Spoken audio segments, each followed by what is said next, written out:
É isso aí, pessoal. Chegamos com tudo, né, professor Silvio? É isso aí, pessoal. Sejam todos bem-vindos. Estamos aqui iniciando mais um ano letivo, não é isso, professora? Isso aí. Já gostaria de antemão, eu e o professor Silvio, juntamente com a professora Tabita, que também, né, vai estar acompanhando vocês aí ao longo, né, das aulas de biologia, mandar aquele abraço para os nossos professores presenciais que fazem diferença, né, professor? Com certeza, né? São os nossos profissionais também da educação, nossos colegas de trabalho, que compõem essa equipe de mediação tecnológica que faz chegar para vocês, da melhor forma possível, todo o conteúdo que a gente produz aqui nos nossos estúdios, né, professora? É isso mesmo. E assim, pessoal, agradecer aí, né, já de antemão aí, os nossos alunos, nossos estudantes, né, que sempre estão mandando aqui as mensagens, se comunicando com a gente virtualmente, tá lá, professor tirando as dúvidas, então vamos manter isso, vocês vão continuar, né? Qualquer dúvida, fala com o professor presencial, chama a gente aqui e a gente vai, né, sanando as dúvidas de vocês. Lembrando também que vocês, alunos, são, digamos, o público-alvo dessa situação. Então, qualquer dúvida, fala com o professor, como a professora Laísa acabou de falar, fala com o professor, ele repassa para a gente e a gente, na medida do possível, vai sanando essas dúvidas. Lembrando que terceiro ano, né, professora? É o terceirão! É o terceirão. A gente vai abordar alguns assuntos aí, inclusive hoje a gente já vai começar um conteúdo bem interessante, mas que muitos alunos, né, muitos estudantes, eles às vezes têm uma certa, como é que eu vou dizer, uma certa antipatia com a biologia por causa dos termos, porque aquilo é muito difícil. Se você prestar atenção desde o início, você entende tudo de uma forma muito natural. Agora, se você não prestar atenção nos princípios básicos do que a gente vai falar, quando chegar na parte mais pesada, digamos assim, do conteúdo, você com certeza vai sentir dificuldade. Então, seja lá qual for a disciplina, né, qual for o componente, você sempre tem que prestar atenção no início do assunto, porque a base de um conteúdo ela vai estar desde o início. E quanto mais você não tem dificuldade no início, menos você vai ter dificuldade no decorrer do conteúdo. É isso mesmo. E assim, gente, a biologia ela é aquela construção que vem desde o primeiro ano, né, professor? Então, desde aquela citologia, de você compreender o funcionamento de uma célula, que eu falo que é do micro ao macro, né? Exatamente. E afinal de contas, o que eu vou estudar no terceiro ano? Como é que vai estar dividido o terceiro ano, professora da biologia? O terceiro ano, pessoal, ele é dividido em 3 unidades. A primeira unidade, ela dá ênfase à introdução ao estudo da genética. Já a segunda unidade, ela já vai dar ênfase às teorias evolucionistas. E a última unidade, a gente já vai estar abordando os conteúdos relacionados à ecologia. Lembrando, né, que a ecologia é um dos assuntos que mais cai no Enem, viu, professor? Exatamente. E ela, por ser, às vezes, subestimada, né, tem gente que não põe muita fé que ecologia vai te cobrar coisas difíceis. E, de repente, se você tivesse estudado um pouquinho mais, você saberia uma determinada questão sobre ecologia. Ainda mais, professora, hoje em dia, na questão que existe voltada para o clima, para a manutenção do planeta, então a ecologia acaba ganhando um peso diferenciado. Então tudo que a gente falar sobre ecologia é interessante, não só de ecologia, né, mas quando se trata de ecologia, não subestime esse conteúdo, porque ele, com certeza ele é muito importante na hora do Enem. É isso aí, a gente, né, eu, o professor Silvio e a professora Tabita, estaremos aqui com vocês para elucidar esses assuntos da forma mais didática possível, né, professor? Exato. Seja até com música, né? Com música, olha aí, é verdade. Já né? puxei aqui para o senhor. De vez em quando eu gosto de né? cantar o assunto aqui para vocês e eu tenho certeza que vai ser uma jornada muito tranquila. A nossa intenção aqui, como eu sempre falo, é a melhor possível fazer você entender o conteúdo. E é como eu disse, quanto mais você prestar atenção, menos dificuldade você vai ter. É isso aí. Então, meu diretor, corta agora para a telinha para a gente ver, afinal de contas, o que a gente vai ver, né, professor, na unidade 1 da Vamos biologia, quais são os componentes, né, que a gente vai estar estudando. Então, de início, essa aula, ela já trata sobre o quê? A introdução ao estudo da genética. Então, vocês vão ver conceitos como hereditariedade, já seria um ponto aí dentro da nossa jornada que inicia agora com o terceiro ano. conceitos básicos em genética. Isso, né? Dentro da genética a gente vai aprender aí as questões de transmissões de características, né, entre descendentes. Também veremos experimento mendeliano, que foi uma descoberta muito importante para o estudo da genética, as leis mendelianas, genealogias e heredigramas, onde você vai ficar sabendo sobre a questão de descendência familiar. Né? Esse aprofundamento. Isso, né? Esse aprofundamento. E vocês vão conhecer, né, ao longo aí dos capítulos, o pai, que eu posso dizer que é o pai da genética, né, que é o Mendel. A gente vai falar bastante dele, pessoal. E prosseguindo aí a unidade 1, vamos manter as extensões mendelianas, vamos falar aí de genética e probabilidade. Nesse momento aí, caros estudantes, vocês têm que ser bons aí na matemática, né? Não, professor? Vixe, Maria, falou em matemática, ó, professora. Biologia, ela agrega um pouquinho aí dessas probabilidades que vocês já Exatamente, viram pessoal. Você vai precisar, né, determinar, através de determinados cálculos, para saber possibilidades, porcentagens de macho ou fêmea, de ser homem ou mulher, entendeu? De possibilidades, probabilidades de certos acontecimentos, como é que eu vou dizer? Certos acontecimentos virem à tona, né, acontecerem. A herança dos grupos sanguíneos, olha aí, sistema BO e RH, vale lembrar que tipo sanguíneo é uma coisa e fator RH é outra, tá, pessoal? Vocês a gente vai estar falando sobre porque isso. Algumas pessoas é do tipo A, outras são do tipo B, B positivo, B negativo, então vai ser uma aula assim que vai trazer muito conhecimento para você. Isso. Heranças sexuais, a gente tem algumas características que, dependendo do sexo do indivíduo, né, elas vão se manifestar ou não, vão ter mais facilidade de serem manifestadas ou não. Enfim, a gente vai estar abordando essas questões aqui no terceiro ano. Prosseguindo aqui, né, a genética moderna, o conhecimento aí do DNA, aí já chega a questão, né, do conhecimento do DNA, o que é, né, um alimento geneticamente modificado. Então a gente vai estar falando, vai estar dando essa ênfase aí, né, dos transgênicos, um exemplo aí, né, as terapias gênicas que acontecem aí, né, e também vamos estar falando, né, da genética e divisão celular, lembrando que é um assunto de divisão celular que vocês já têm conhecimento lá no primeiro ano, né, quando a gente estuda o processo de meiose e mitose. Exatamente. Então é um ponto também que a gente vai estar reforçando para vocês. Mutação, pessoal, a gente vai ver que alguns processos mutacionais são causadores de vários males e até mesmo síndromes que nós temos hoje em dia na nossa sociedade, algumas novas, outras que já são mais antigas, vamos dizer assim, de conhecimento já antigo, mas a gente vai ver a importância de se estudar mutações para se entender determinadas características genéticas, né? Como a própria aberração cromossômica, que é essa outra que a professora pontuou aqui agora. As aberrações cromossômicas, elas são muitas vezes, ou na maioria das vezes, provenientes das mutações. É isso aí. E para a aula de hoje, né, a gente vai dar, no caso, o professor aqui, Silvio, ele vai dar essa introdução ao estudo da genética, como é que foram os primeiros pensamentos, né, para se chegar ao que a gente tem hoje, ao conhecimento de hoje, né, como é que era na Grécia Antiga. Então a gente vai ter essa introdução, essas primeiras teorias, não é mesmo, professor? Exatamente. A questão da gente entender, né, pessoal, como foi que se começou a pensar nesse assunto.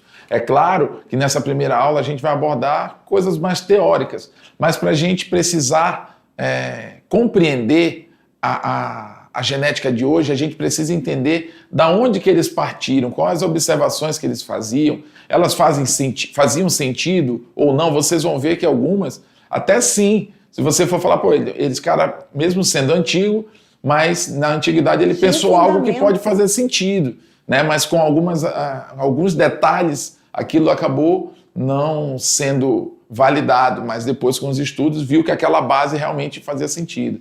Né? Pangênese, epigênese são conteúdos relacionados à explicação, né, de como se dá o fator da hereditariedade. É isso aí, pessoal. Então agora é o professor Silvio que vai estar aí com vocês, assumindo aí A nossa aula. É isso mesmo, exatamente. Eu gosto de aparecer na situação.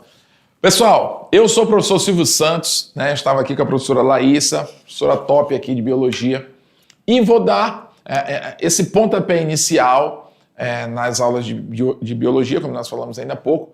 Vamos falar sobre esses conteúdos aqui que nós acabamos de pontuar e essa nossa aula vai permitir com que você entenda, né, da onde vem essa questão da hereditariedade, assim, da onde vem esse pensamento, do que se trata a hereditariedade.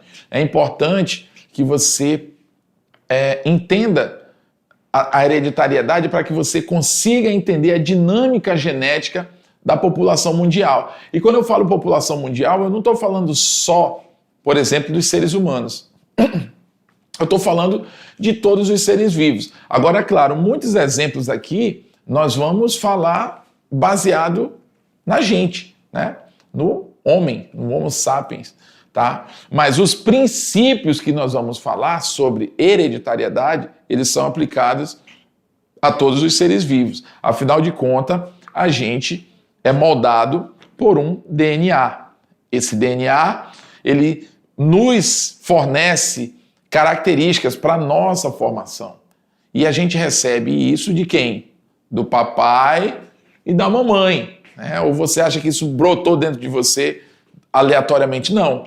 E automaticamente, quando você tiver um filho, o seu filho vai ser, geneticamente falando, metade você e metade o seu parceiro ou parceira. E isso vai fazer com que os seres vivos nunca sejam iguais, a não ser em casos de clonagem, né? Ou então em casos naturais de gêmeos, né?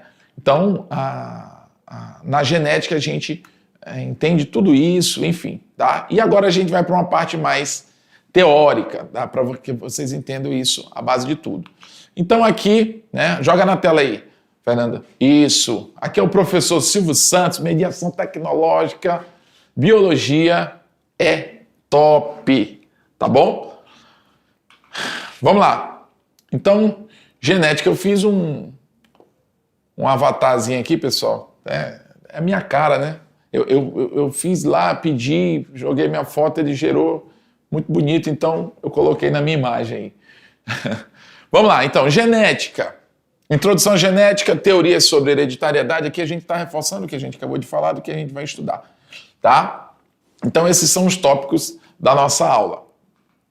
Bom, o que é genética, pessoal? Genética, ela nada mais é do que a área da biologia que estuda o quê? A herança biológica, aquilo que eu falei, né? A transmissão de características entre descendentes, ou seja, entre os pais e os seus descendentes, é o que caracteriza a genética, que a gente chama também, né, essa herança biológica, a gente também chama de hereditariedade. O que é hereditariedade, professor? É a herança biológica entre os descendentes. E o que é isso? Do que se trata isso? É a parte da biologia que estuda a transmissão de caracteres entre pais e filhos, de uma forma geral. Ou seja, de pais e seus descendentes. Tá bom? Como está definido aqui, ó. Esses genes vão passando de geração em geração. Eles vão passar 100%? Não. Eles vão passando, se misturando, e alguns deles vão sendo preservados e vão indo seguindo, digamos assim, na linha genética. Tá bom? Então, olha aqui, isso aqui é interessante. Então, é interessante você entender o seguinte. Isso aqui tem muito a ver com essa situação. Eu tenho olhos azuis, mas minha mãe e meu pai não têm. Mas, de repente, o pai da sua mãe podia ter, ou o pai do seu pai podia ter, alguém na família tinha, né? Em algum momento, no antepassado, digamos assim. Então, essa característica, pessoal, que você tem, ela não é obrigada a vir no seu filho ou na sua filha. Mas saiba que se ela está em você, olha que interessante isso, se ela está em você, ela de alguma forma ela está na sua genética, por mais que o seu filho não apresente isso, o seu descendente não apresente, mas foi passada a informação para ele, tá bom? Agora, se ela vai se expressar nele ou não, né, no seu descendente ou não, quando eu digo descendente, eu estou falando de filho ou filha, tá? Não importa o gênero. Se ela vai se apresentar nesse indivíduo, isso quem vai definir são outros fatores genéticos. Mas, de repente, o filho do seu filho vai apresentar uma característica sua. Por quê?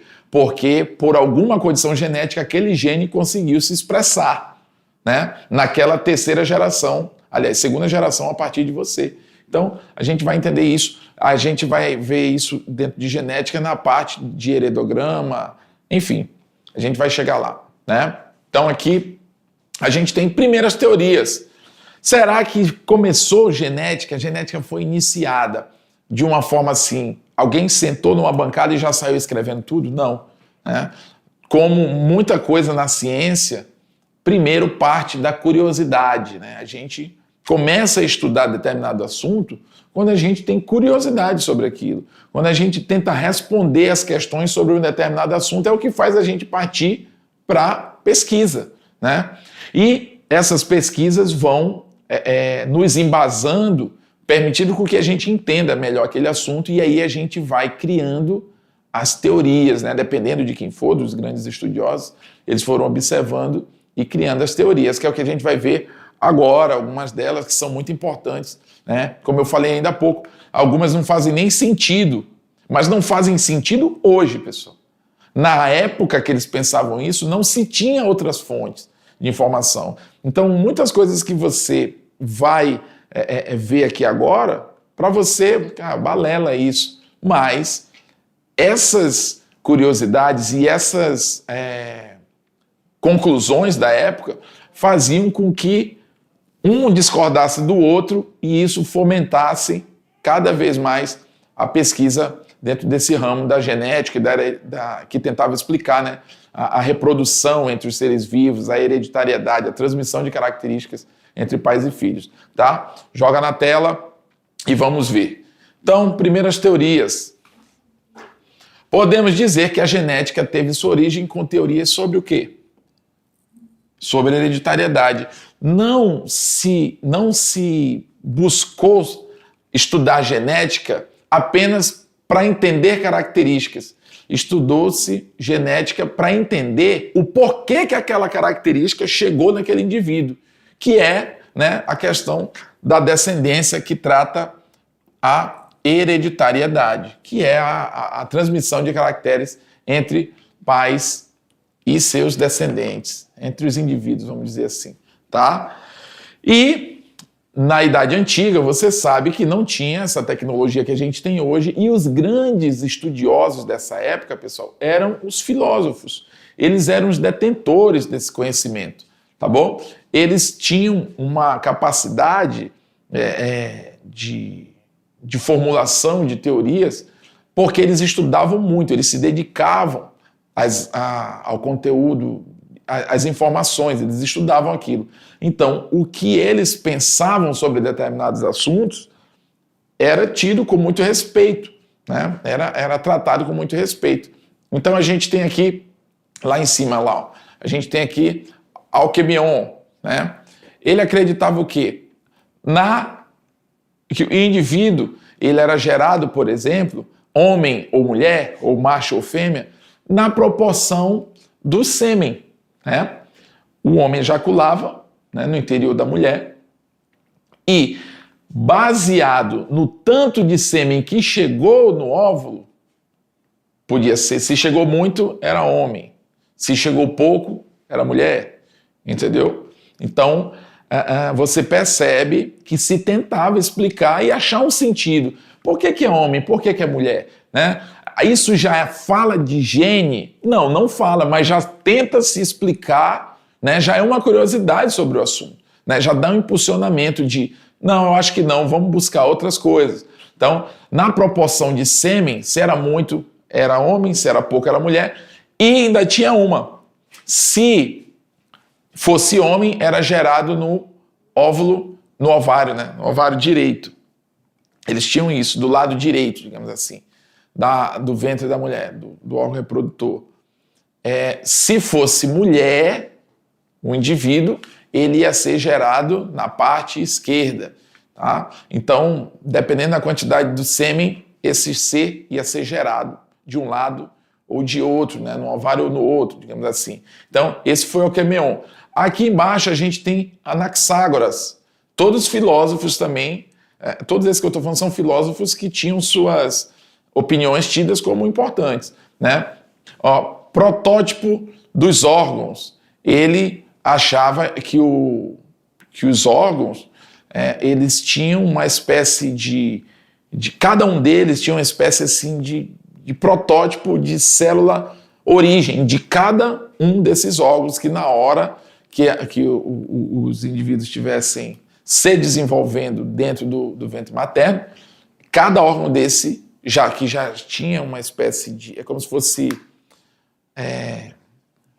me faltou a palavra aqui agora. Mas como se fossem miniaturas. E ali, depois, na hora da gestação, eles se desenvolviam. Tá? Essa questão da temperatura aqui, ó, desse lado aqui, essa temperatura aqui, ela não é do Anaxágoras, tá? Ela vai ser aqui do... Como é o nome aqui? Joga na tela aqui para eu ver melhor.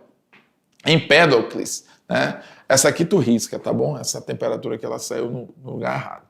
Tá? A temperatura vem ser na teoria do Empédocles, que, de acordo com a temperatura do órgão do órgão reprodutor, né? Se fosse mais quente seria homem, se fosse uma temperatura mais amena seria mulher, ou o macho ou fêmea, ou seja, a temperatura seria preponderante para a decisão aí do gênero, né? Então, Hipócrates, que foi um dos mais, digamos assim, conceituados dessa época, ele tinha essa teoria das gêmulas, ou seja, a pangênese, ela dizia o quê? Aquilo que eu falei ainda há pouco, que o Alquemeon, ele pensava em algo parecido, né? Cada órgão tem como se fosse uma sementezinha, uma célula, ou como se ele já fosse ali pequenininho e ele vai se desenvolver, né? Dentro do indivíduo conforme a maturação vai acontecendo. Então, essa hipótese perdurou até o século XIX. Né? Lamarck e Darwin também chegaram a concordar com essa teoria. Então, na pangênese, cada órgão, ele teria uma espécie de miniatura, e na hora do desenvolvimento da geração dentro do ventre materno, esses órgãos iriam se desenvolver, tá bom? Então você percebe, não tem nada a ver, mas se você for, quando eles não tinham estudo, isso aqui faz um certo sentido. Para quem ainda não sabe como isso aqui pode valer como algo, né, que possa fazer sentido para a época deles. Então, essa é a pangênese. Voltando aqui, isso, a pangênese, tá? Então, Hipócrates, ele ficou conhecido como o pai da medicina. Então, dentro dessa questão aqui, ele tinha bem propriedade, né, os pensamentos dele. Então, a sua hipótese foi denominada pangênese, como eu disse, né?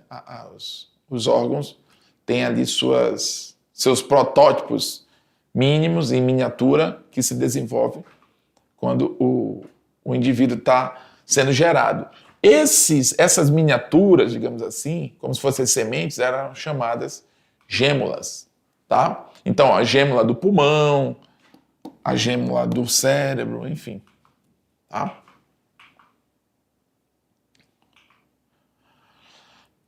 Essa hipótese perdurou até o século XIX, tendo entre seus adeptos o próprio Charles Darwin e Lamarck, como eu falei ainda agora, que são estudiosos muito importantes, tá, pessoal, da biologia. Dentro da biologia, eles são figuras muito respeitadas por causa dos seus estudos aí, tá? Bom, então a base da hereditariedade estaria no sangue, na ideia deles, né?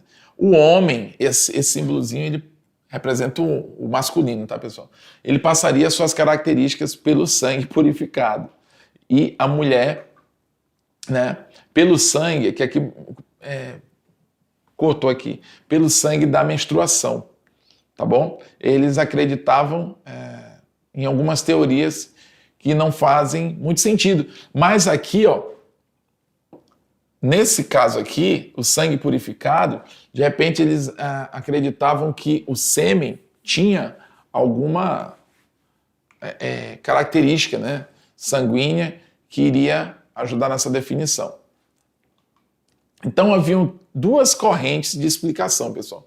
O pré-formismo, com o próprio nome, ele já dá uma ideia, né? É aquela coisa assim que já vem pré-pronta. E a epigênese, ela tem os pais geradores, ou seja, aquelas características que estão se misturando com aquilo que os pais, que se misturam, né, na ocasião ali do acasalamento dos pais. Então, entre os defensores do pré-formismo haviam, por exemplo, os ovistas e os espermistas. Então, é interessante isso aqui, ó. Pré-formismo, como eu falei, já dá a ideia de que é algo que já está quase pronto, está pré-formado, né? Então, os ovistas eles acreditavam que o ser humano ele já era todo prontinho e ele era pequenininho e se desenvolvia no óvulo. Quando a mulher engravidava, um homem através, né, do acasalamento ali, do sexo, ele ativava essa gravidez e um ser que estava ali dentro passava a se desenvolver na gestação. A mesma coisa, só que para o lado do sêmen, a gente tem aqui os espermistas, que achavam que a mesma coisa com relação ao óvulo, só que eles achavam do esperma. Eles acreditavam que o esperma continha seres minúsculos que iriam se desenvolver quando chegassem no óvulo. Aí você fala assim, mas não tem os espermatozoides? Sim, mas eles achavam que um homem já tinha um ser humano pronto, pequenininho, e que iria se desenvolver. É diferente do que um espermatozoide, entendeu? Então, isso é o pré-formismo. Enquanto na pangênese, uma massa indefinida, digamos, uma célula indefinida, ela iria dar origem a vários outros órgãos, né? Diferente de algo que já vem pronto. Na pangênese, uma célula ovo, ela vai se desenvolvendo e gerando os devidos órgãos, as devidas cavidades no indivíduo, tá? Então, pré-formismo já vem pré-pronto, é algo que já era um indivíduo pequeno que acaba se desenvolvendo, só aumenta de tamanho, digamos assim, e a pangênese, a epigênese, ela já vem com essa questão de uma célula que dali se desenvolve e se diferencia em vários outros órgãos, tá bom? Joga na tela aí, vamos lá. Essa teoria afirma que o desenvolvimento do embrião, olha isso, ó, é dado por um zigoto amorfo, ou seja, que ele não tem forma, ele não é definido ainda, forma nenhuma, sem forma ou diferenciação determinada, ou seja, ele não tem forma, tá? E é a partir dele que vai se desenvolver. Isso faz sentido, pessoal, para os dias de hoje? Faz, porque a gente tem uma célula ovo, que depois é o óvulo, espermatozoide, os dois se unem, né? É o processo de fecundação, vão formar uma célula ovo, e dessa célula ovo vai se desenvolver um indivíduo. Então, o filósofo Aristóteles considerava os pais como os princípios geradores, né? Então, cada organismo individualmente começa de novo. Ou seja, o meu filho, ele não vai ser eu, ele vai ser outro indivíduo, mas que tem como princípio gerador os meus elementos genéticos, tá? E vale a gente lembrar que na época não existia esse termo, tá, pessoal? Genética foi um termo já inventado na era moderna. Então ele escreveu um tratado, né, de Generatione Animalium, sobre o desenvolvimento e a hereditariedade dos animais. Nele ele distinguiu 4 tipos de geração. A biogênese, né, que é uma teoria que foi aceita durante muito tempo, dizendo que um indivíduo ele pode ser gerado, uma vida pode ser gerada a partir de um objeto inanimado. O brotamento, que é uma protuberância de um ser vivo, como se fosse um pedaço de um ser vivo que brota e cai no chão e acaba se desenvolvendo. Reprodução sexuada com cópula. Cópula, para quem não sabe, pessoal, é o ato sexual em si, tá bom? E reprodução sexuada sem cópula, ou seja, existem reproduções em que o espermatozoide se encontra com o óvulo, mas nem por causa disso teve a cópula, entendeu? Tem essa diferença. Vocês vão entender mais para frente. Sobre a reprodução sexuada, tá? Aristóteles acreditava que resultava de uma contribuição diferencial dos sexos, né? A mulher, no caso, fornecia a matéria básica para que constitui... Aqui é para ter um símbolozinho assim, tá, pessoal? Deixa eu apagar aqui.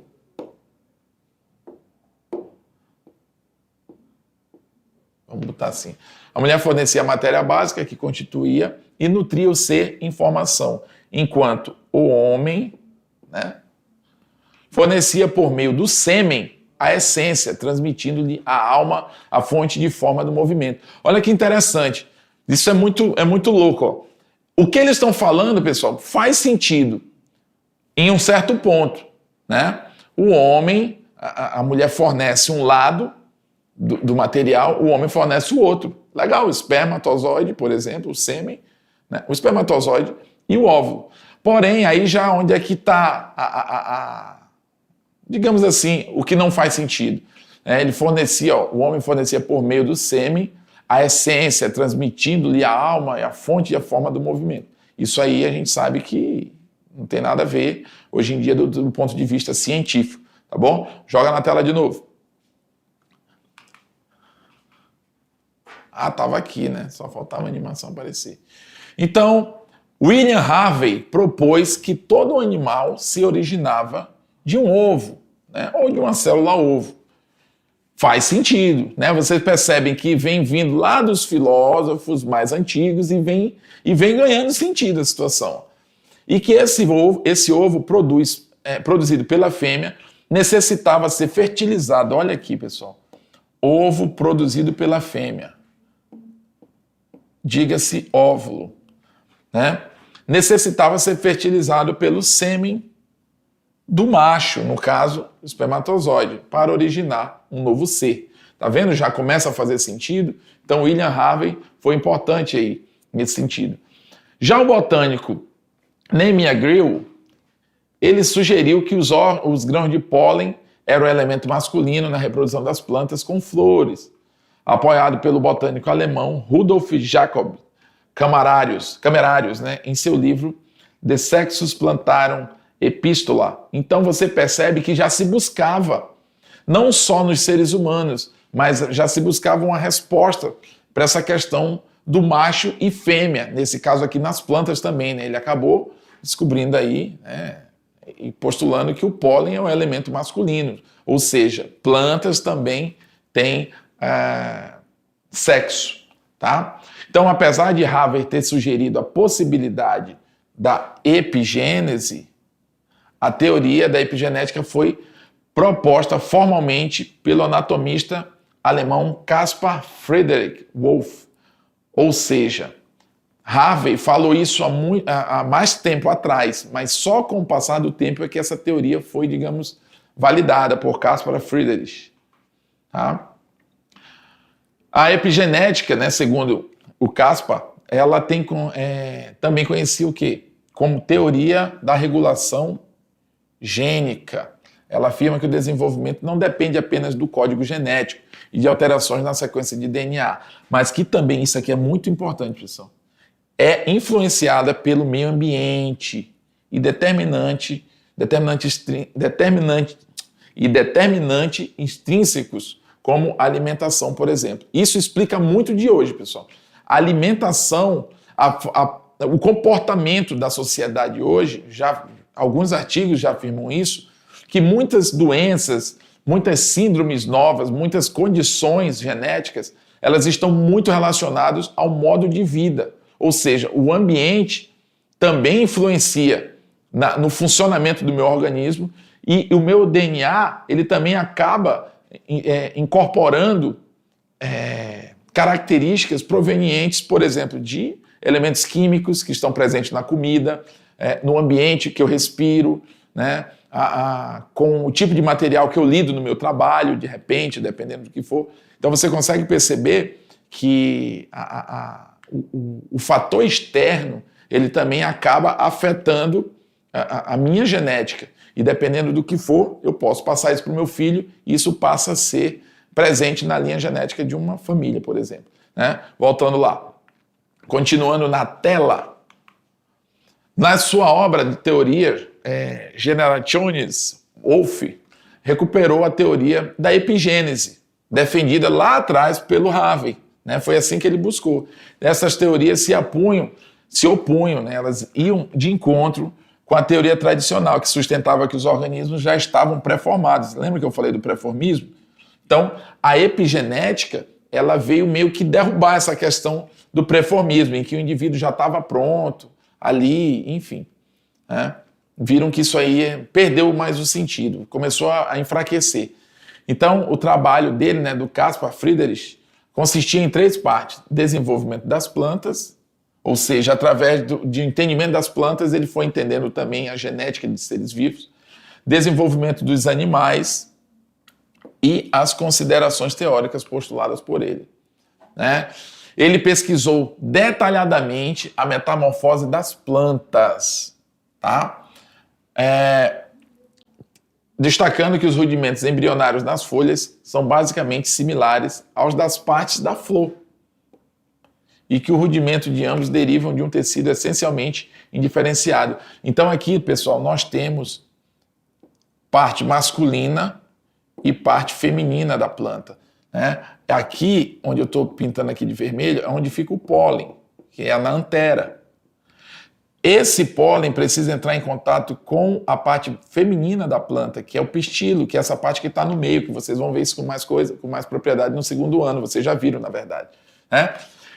Então, esses estudos também envolviam as descobertas genéticas. Então, o estudo dele desenvolveu vegetal e levou ele à sua premissa fundamental.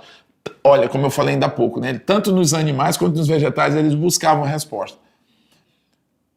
O desenvolvimento, tanto em animais quanto vegetais, procede por diferenciação gradual de um material originalmente homogêneo. Isso é epigenética. Tá, pessoal? É uma célula, é uma massa, uma célula indiferenciada que ela vai se desenvolver em várias estruturas. Né? Não tem nada pré-formado nela. A terceira também prova de epigênese animal foi obtida por Wolff nos seus experimentos com embriões de galinha, onde demonstrou que os vasos sanguíneos estavam presentes desde o início e demonstrou que os órgãos dos animais se formam pelo dobramento em tubos de capas homogêneas, antecipando a futura teoria dos folhetos embrionários. Ou seja, ele fez observações nos ovos de galinha e percebeu que aqueles tecidos de circulação sanguínea, os vasos sanguíneos foram se formando, eles não estavam prontos ali. Então ele conseguiu perceber isso, que foi dando base para a epigenética que ele defendia. Então, a descoberta. Os gametas, né? Os gametas foram descobertos aí por quem? O microscopista holandês Anthony von Leeuwenhoek, né? Eu não sei exatamente pronunciar esse nome, mas ele descobriu que o sêmen expelido pelos machos contém enorme quantidade de criaturas microscópicas. Quem? Os espermatozoides. Tá vendo como a gente veio lá de uma fase bem obscura até chegar aonde a gente já entende melhor? Então, foi em 1841 que o anatomista fisiologista suíço Rudolf Albert, né, ao estudar a estrutura microscópica do testículo, ele demonstrou que os espermatozoides não eram parasitas. Olha isso, pessoal. Eles se formam no testículo e eles não estavam ali já pré-prontos. Eles se formam. Então, mais uma vez, o pré-formismo foi refutado aí com esse estudo. Pouco tempo depois, no século XIX, George Newport, ele obteve evidências de que os espermatozoides de rã entravam no óvulo durante a fecundação. Ou seja, era preciso espermatozoide e óvulo para se formar uma célula única e a partir daí o indivíduo se formar, tá bom? E ainda no século XIX, o naturalista alemão, né, Carl von Beer, descobriu no interior de cada folículo ovariano um óvulo, que é o que a gente conhece hoje, né, que é o gameta feminino, o óvulo. E a natureza celular, né, ainda sobre os óvulos, foi estabelecida em 1829 pelo zoólogo Theodor Schwann, mas foi somente em 1861 que o anatomista alemão Carl Gengalber demonstrou definitivamente que o óvulo dos animais vertebrados é uma única célula. No caso, o espermatozoide, o homem expele vários, né? O óvulo, ele é um por ciclo, eventualmente 2. E após a demonstração definitiva de que o espermatozoide e óvulos em animais são células, o pré-formismo foi descartado definitivamente. Entendeu, pessoal? Então vocês conseguiram perceber que de ideias simples, teorias simples, tudo acabou, com o passar do tempo, foi se desenvolvendo e as ideias foram melhorando. Tá bom? Então, essa aula bem teórica para você entender como se pensava a questão da genética na antiguidade. Tá bom? Daqui a pouquinho a gente volta para a nossa revisão e vamos seguir para a nossa atividade. Tá? Até lá!